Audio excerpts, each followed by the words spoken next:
Hey guys, welcome to the channel. My name is Sam, and I'm going to read some cards for you today in a beautiful pine forest.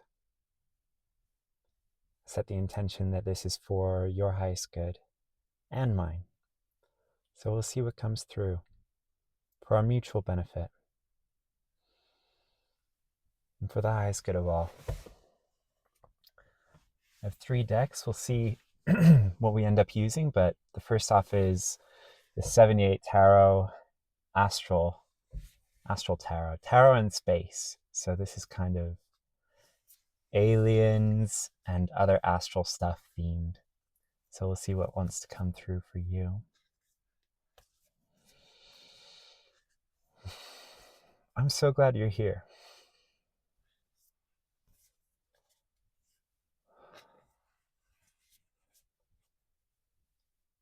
I just feel like this is an honor today. Whatever message comes through, I feel honored to be the one relaying it to you. And we're going to find the perfect card. Here it is. The 2 of Wands.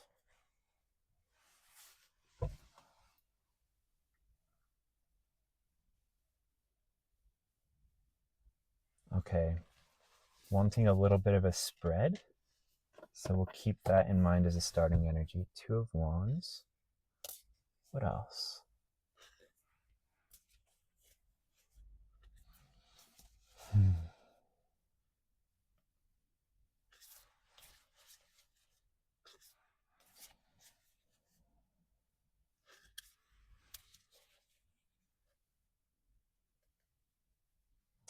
You know, my pace of shuffling is a little bit different, my method of shuffling, than other readers.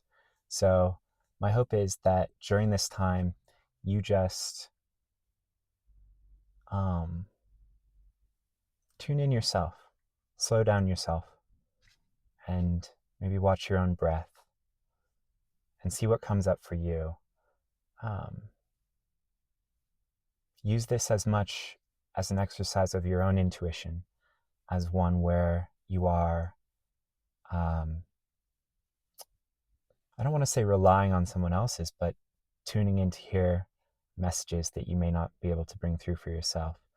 By using your own intuition, you will bring through the nuances that will make this like a complete and nutritious meal, you know? So, and if you feel like, Sam, I'm not an intuitive. Yeah, you are. I promise you are. And a little bit of self-belief goes a really long way. A really long way.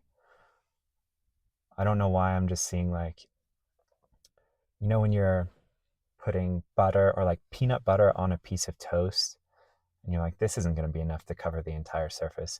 And then it easily spreads over every inch of the surface of the toast. It's like a little bit of peanut butter can go a long way. Anyway, here's the next card. Queen of Swords.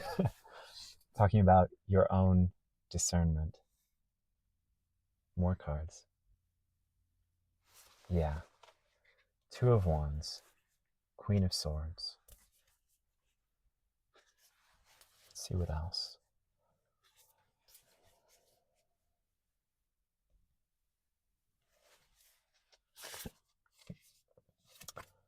9 of Wands.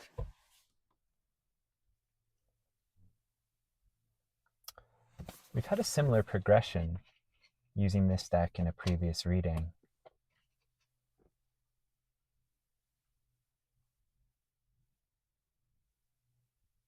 More cards.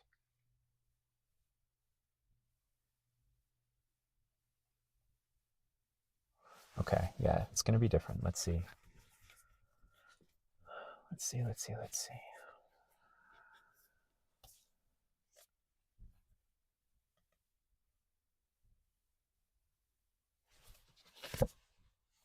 The Empress. Oh my. Lots of feminine energy coming through here as well.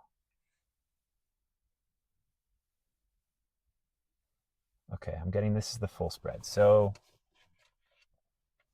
Two of Wands, Queen of Swords, Nine of Wands, Empress.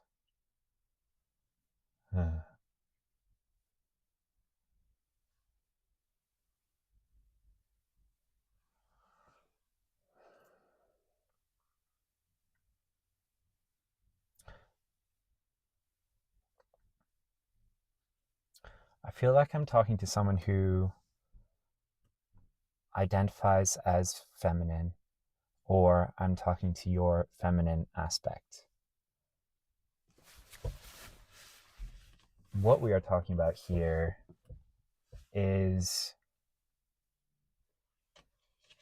your beautiful, naive, creative, feminine aspect, which is perfect and beautiful, but exists in a larger world with lots of other energies. And I just get a real feeling from this card that she's sort of, she's a powerful creator. She's holding an entire world in her hands. And she has two staffs, whereas everyone else after this only has the one. So there's this sense that the true power comes from her, but it's soft in the sense that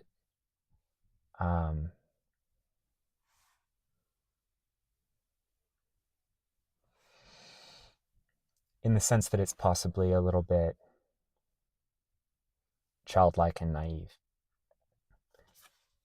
I just get this feeling that she's exposed, that she's unafraid, unabashed, big, large, colorful energy. She's got, she's all green, which is heart chakra, and dressed in orange, which is sacral, and the red of her hair, which is root. So this is this feeling of like safety, groundedness, creation, from the heart.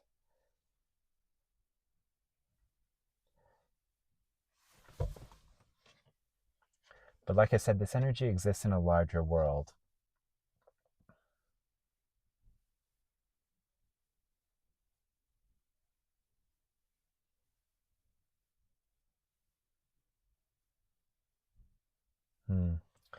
Okay. And this Queen of Swords I'm not reading as you. There is a Queen of Swords that is pragmatic, but still deeply empathic. And there is a Queen of Swords in more of the harsh, if not like all the way reversed, then just like a very harsh energy. One of like hurt people,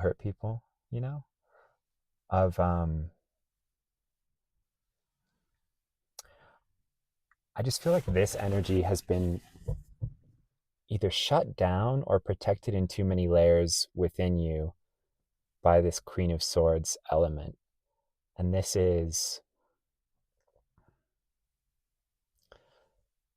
someone else, something else, energies, other energies in the world. I don't want to, I really don't want this to be a reading about like, here's what XYZ family member did to you. We all know that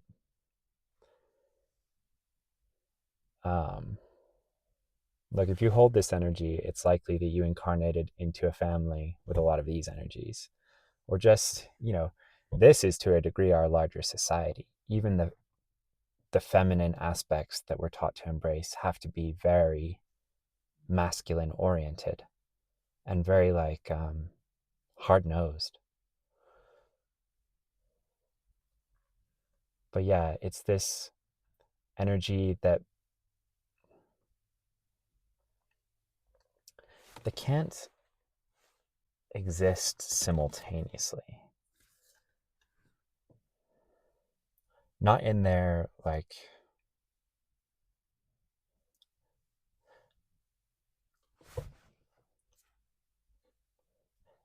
if there's a hierarchy, this one crushes this one.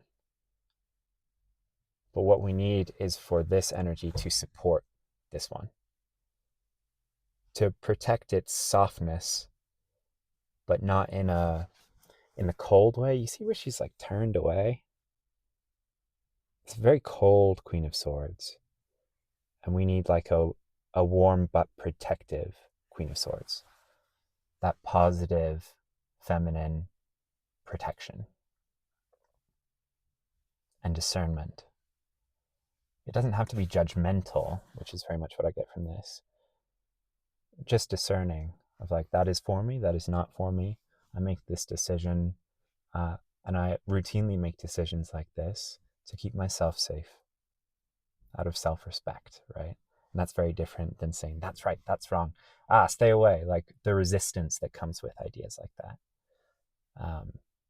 Whereas discernment is much more about flowing through what is not for you and towards what is.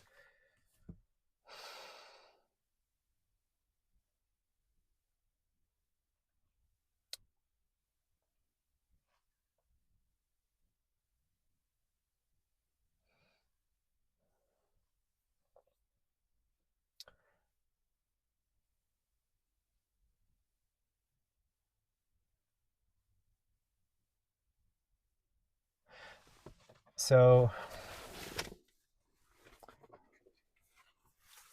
this is a little bit of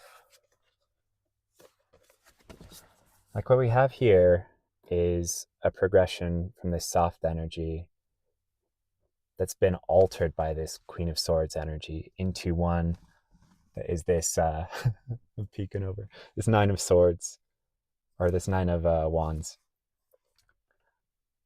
Do you see how like this woman is also this woman, but tempered by this aspect of like with the sort of BDSM outfit here, this aspect of like power and control. Like the sword's energy in its negative polarity, one that is obsessed with, rather than discernment, judgment and control of outcomes, and keeping oneself safe over living more fully and vibrantly.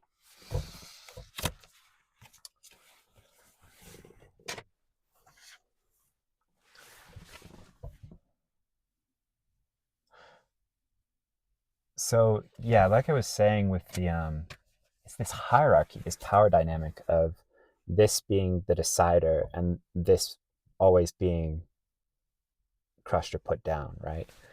Where we want it the other way around, ideally, or at least much more balanced. Because this power dynamic, like it makes this aspect of you where your true power, your true creative power comes from, it makes it submissive to these masculine tendencies, even within yourself, this learned need to control and hierarchize and judge, condemn, elevate some things over others. All of this kind of energy.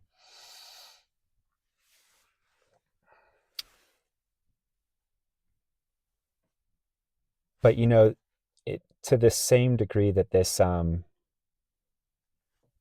know, with the BDSM energy, she can just as quickly kind of switch things up and be the more dominant aspect, right? She can, if she steps into that power, there, who's to say she's the one being, who's to say she's the submissive, right? What you get when you switch up that hierarchy is more of this Empress energy, and I really like this progression because, you know, she's still holding the globe, same as in here. She has the staff of like understanding of the world and of these power dynamics that was gained in this energy. And she's married all of these experiences together with a recognition of her own power as a creator, power of her feminine, divine feminine aspect, alongside prioritizing that aspect. Protecting it, yes, when necessary, but also prioritizing. Like, this is quite a fierce empress, but she's also a child, right? So it's that childlike creativity that flows through and is nurtured by the feminine, the divine feminine within all of us, but is also worldly and understands how to protect itself.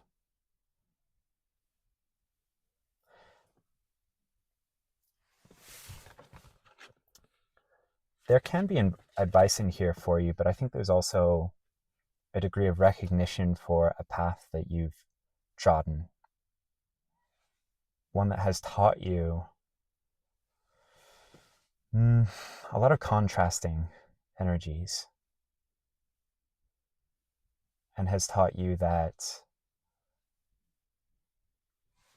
people can and will try to put this down or take advantage of it, of the naivete involved in this energy. But when this energy remains soft and feminine and creative and powerful, but is worldly, that naivete gets tempered into something that very wise old people have. Do you know what I mean? Where they seem childlike, and it almost feels like they've come full circle, you know.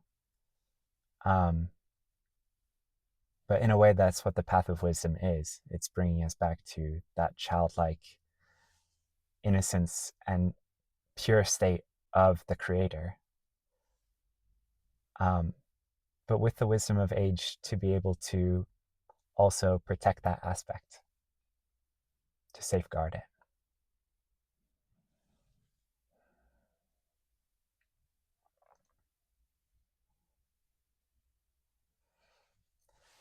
You know, there's this idea that the universe is like the universe is a mind,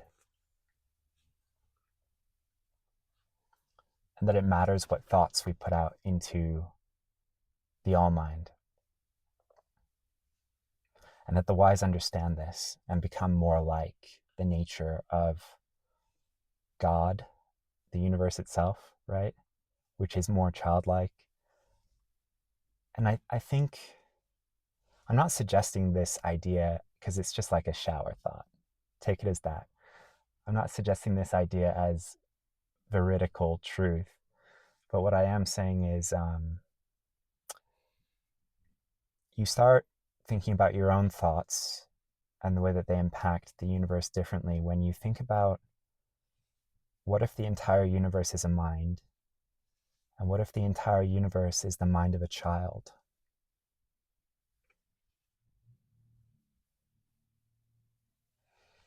And the wise understand this, and they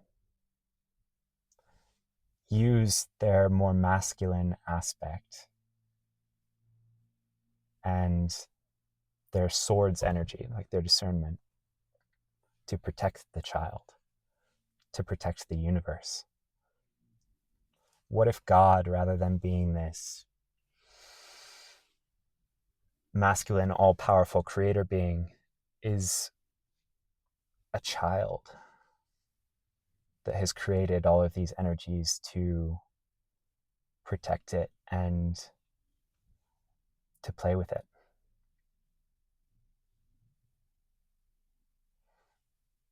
I don't know. It always makes me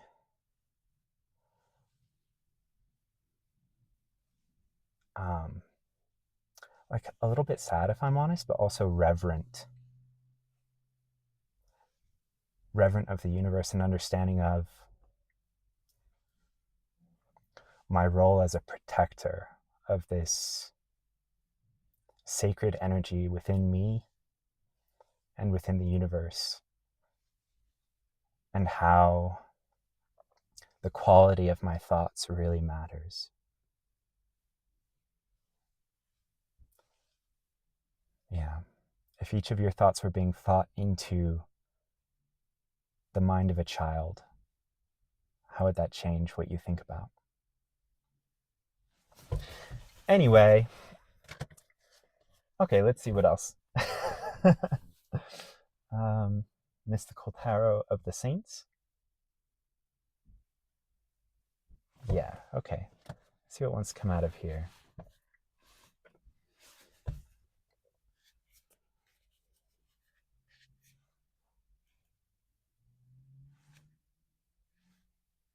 Okay, this one. Ace of Staffs.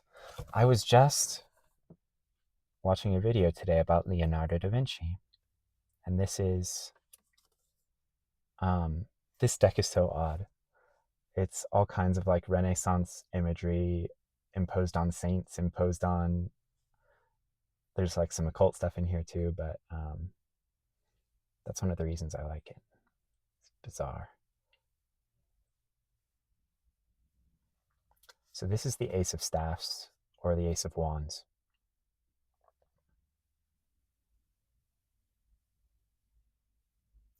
I see a progression with the Wands energy from the previous spread.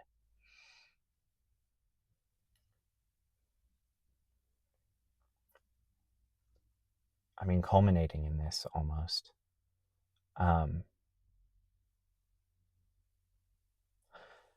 Da Vinci is a really interesting idea as the like personification of the Wands energy.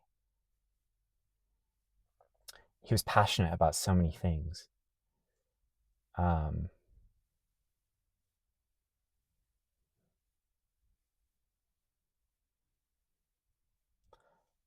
trying to think what aspects of what I learned in that video might be relevant to this, since this is such a synchronicity.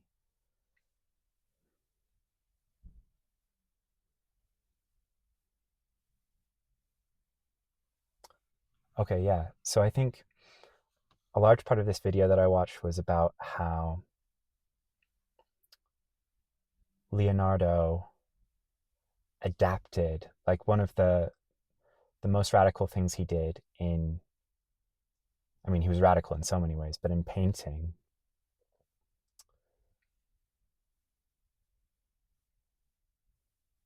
he couldn't paint frescoes, which were very popular in the day, because they relied on quick painting while, before the plaster dried. It was really like, you have to move. But he was very slow. He was a slow painter. He was like like me as a tarot card reader. Um, and so he adapted different methods of painting that suited him better, and he used those instead. And he adapted very old techniques and he wove them into the new stuff he was creating. And he made something like, rather than adapting himself to a medium, he was admirable as a creator for adapting the medium to him. And there's something about that, in each of us reflecting the divine through a fractal, a unique and perfect fractal.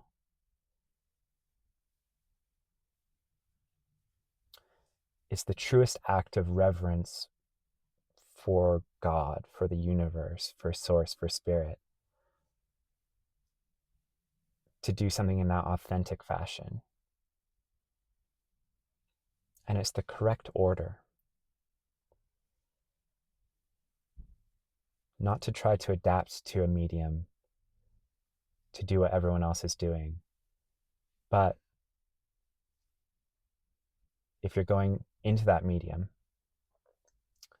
adapting it to you, to the way that source would have you work and operate.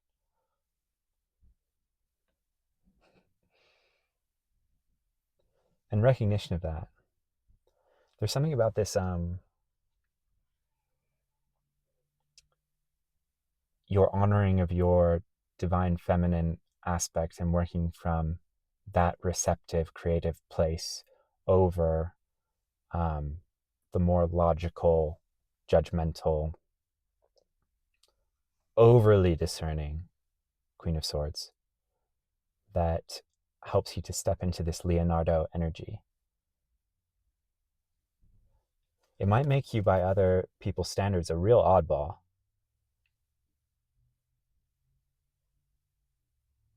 But it also might make you admired for 500 plus years as a genius. So I wonder how many geniuses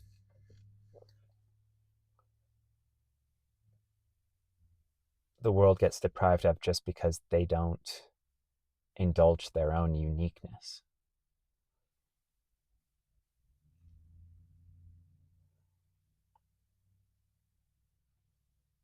Because they, on some level, betray God. They betray their own authenticity, right?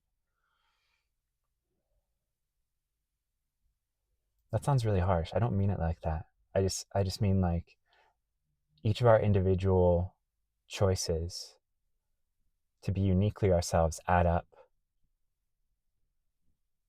and they add up to a better world. I was thinking about this earlier,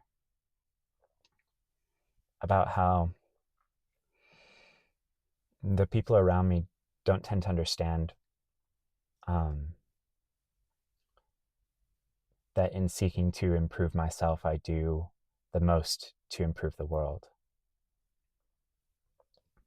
All they see is me robbing them of my energy, right? Of my time or something else when they feel entitled to it, right? When I have historically given it. But if everyone individually were to work on their own, like start with the man in the mirror, right? And work on improving themselves,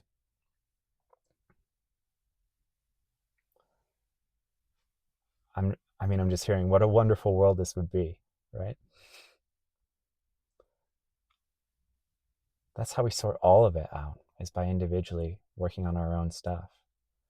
By healing ourselves, we truly do heal the world.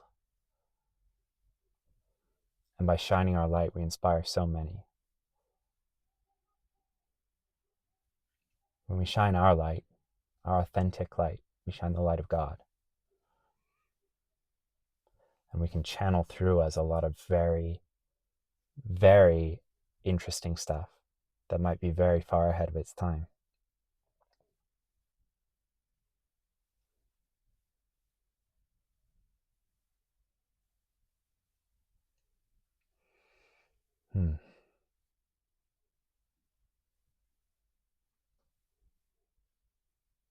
Anything else with this? No, we're good. We're like, actually, you went way long on that one. We weren't expecting half of that. Okay, any more cards from here? No, okay. That's so magical. The one card from this deck, Leonardo da Vinci. I live a magical life in a magical world. I'm so grateful. I'm so grateful.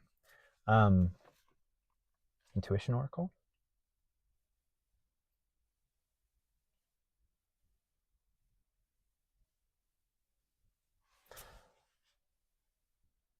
Okay, I'm just getting that we can leave it there. We can leave it there. Message delivered. There's a lot. There's a lot in this one.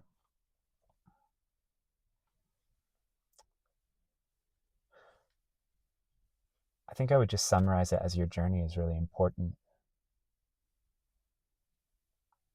Your individual journey is really important on the grand scale.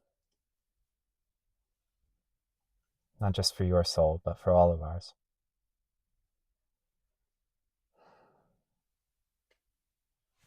Thank you for treading your path. And thank you for contributing your beautiful energy to this video. I'll see you in the next one.